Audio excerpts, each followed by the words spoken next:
गजाननं भूतगणादिसेवितं कपित्थजम्बूफलचारुभक्षणं वासुतं शोकविनाशकारकं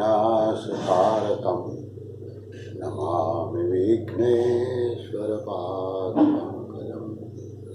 मुखं करोति वाचालं पङ्गुं लङ्घयते गिरिं यत्कृपातमहं वन्दे परमानन्दमाधवम्। आज हम गीता के प्रथम अध्याय के बारे में बात करेंगे। एक विहंगावलोकन करेंगे। विहंग यानी कि पक्षी जैसे आकाश में उड़ता है और नीचे की तरफ एक विहंग दृष्टि, उसी तरह हम एक छोटा सा अवलोकन करेंगे। प्रथम अध्याय प्रथम श्लोक। धर्मक्षेत्रे कुरुक्षेत्रे समवेत्तायुत्सवः मामकाः पांडवाश्चैव किं कुर्वत् संजय। ये श्लोक धृतराष्ट्र उवाच, धृतराष्ट्र ने बोला है। गीता जी के पूरे 700 अध्याय में 700 श्लोक में एक ही श्लोक धृतराष्ट्र के मुख से बोला गया है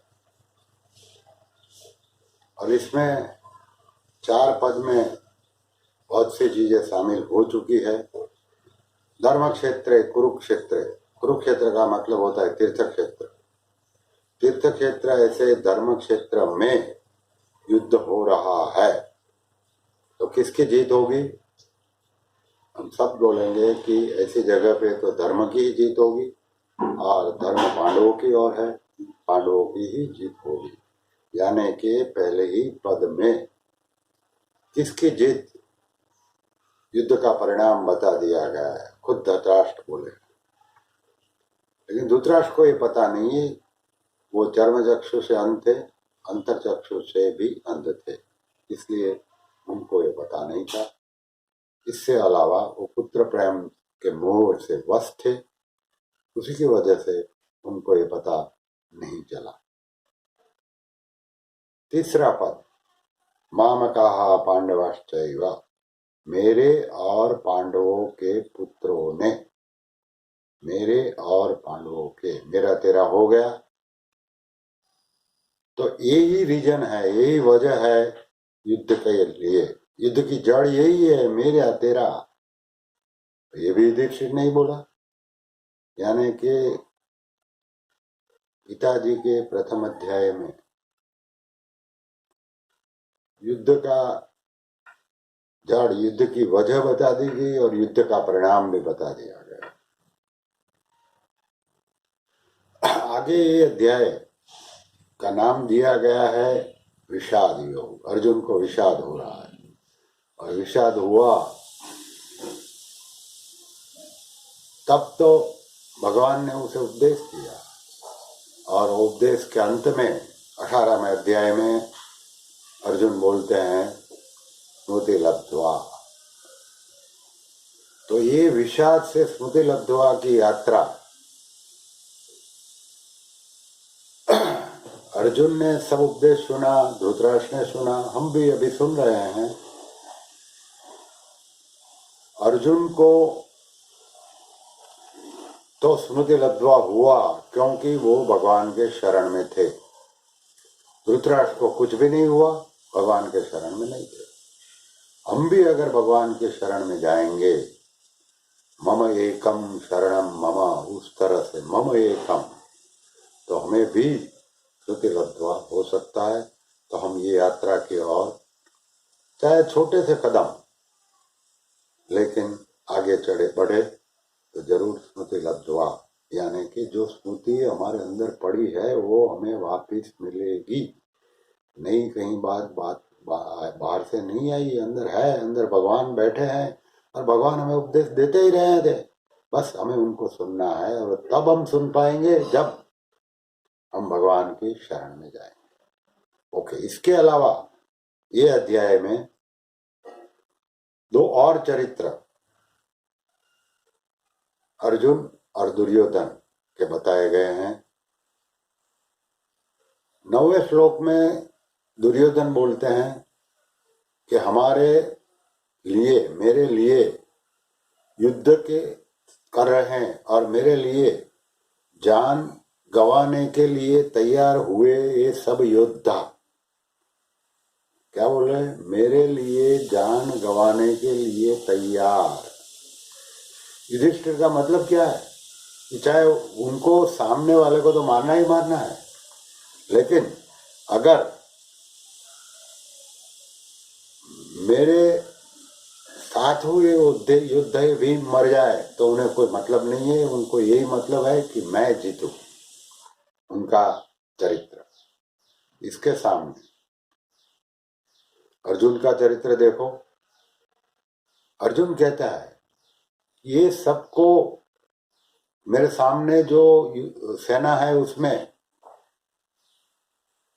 परम पूज्य पितामह है, गुरु द्रोणाचार्य है और सब मेरे रिश्तेदार है। उनको मार के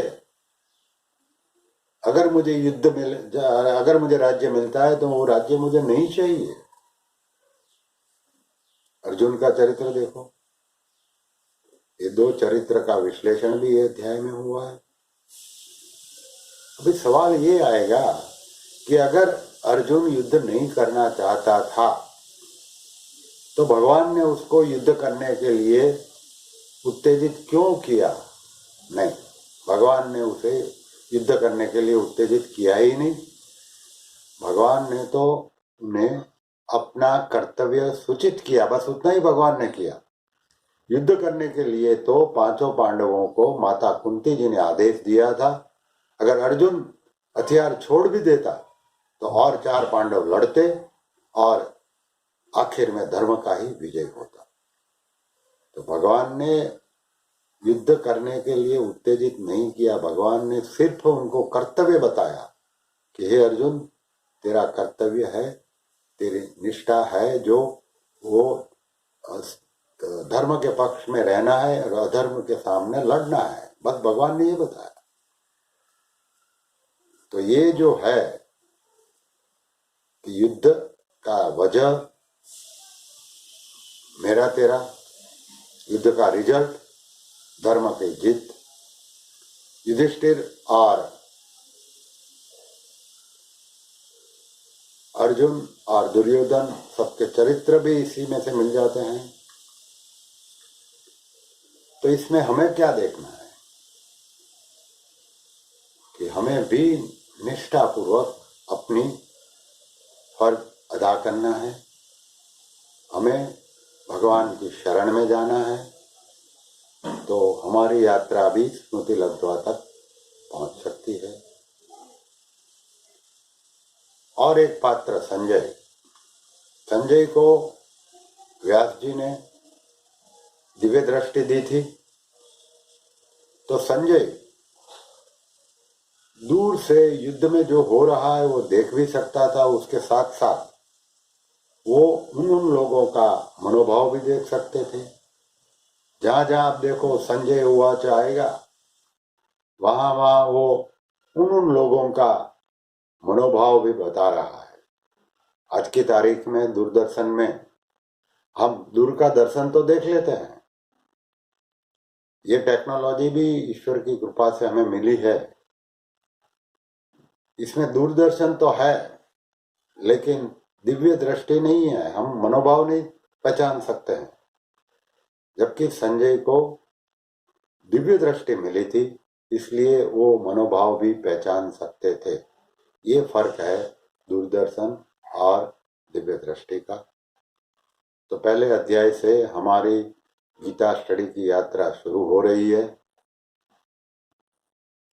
आगे धीरे धीरे हम ये अध्याय को समझ सकेंगे, आगे बढ़ते जाएंगे और धीरे धीरे हमारी यात्रा भी श्रुति लब्ध्वा की ओर जाएगी।